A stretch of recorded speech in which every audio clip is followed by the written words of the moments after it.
Hey guys, Brian and Cody back for another Disc Golf Examiner disc review. We have a very special disc today, one that I throw. Cody, what do we got? We got the Westside King, and not only do we have it in the TP burst plastic, but Brian, what do you have? I actually went the extra mile to do the research and grabbed a Tilted Sword King. Really excited for this one because the legend says that the Tilted Sword is more understable than the non-tilted Sword King. Now we do have a difference in plastic here still too, so we may have to revisit this in the future. But I'm really interested to see how both of these discs fly, Cody. Let's start it off by going to the profile. Let's check it out. The Westside Discs King in the VIP tilted sword plastic has a nice flat top. It's not poppy, and it feels really good in the hand. The Westside King in the tournament burst plastic has a slightly higher dome, and it has that pop top heartbeat like you're looking for in a lot of more overstable discs. No pop top. That's pop top. When I threw the Westside King in the VIP plastic, the tilted sword version, I threw it on a hyzer. It flipped up the flat, bent just a little bit to the right, and then tried to slightly hyzer out, but it was going uphill, so it was more straight. When I threw the Westside King in the tournament plastic, it held a hyzer, flipped up the flat, and then just rode dead straight the rest of the flight. When I threw the Tilted Sword King on a hyzer, it held a pushing hyzer, slightly tilted all the way, pretty straight all the way to the end where it finished reliably left.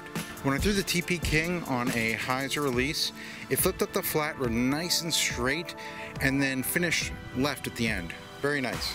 When I threw the Tilted Sword King on a flat release into a slight headwind, it was understable right out of the hand and wanted to tail right for the most of the flight. When I threw the TP Burst King on a flat release, I gave it some height because there's slight headwind, so I gave the disc some room to work. It had a nice S-flat out of it and finished relatively straight to where I started.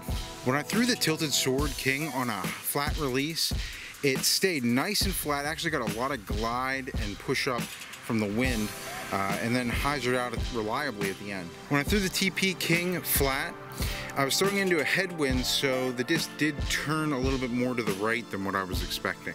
When I threw the VIP Tilted Sword King on an anhyzer, I gave it enough height so it wouldn't turn and burn. It had a nice long anhyzer flight and then finished back left at the finish. When I threw the Tilted Sword King on an anhyzer, I was throwing into a headwind, so I threw it up a little higher.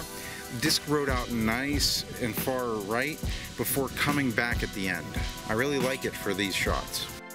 The TP Burst King on an anhyzer rode over nice and far right before it started to flex back and landed against the hill there at the end. And that's how we threw the Westside Discs King in the Tournament Burst plastic and the Tilted Sword VIP plastic.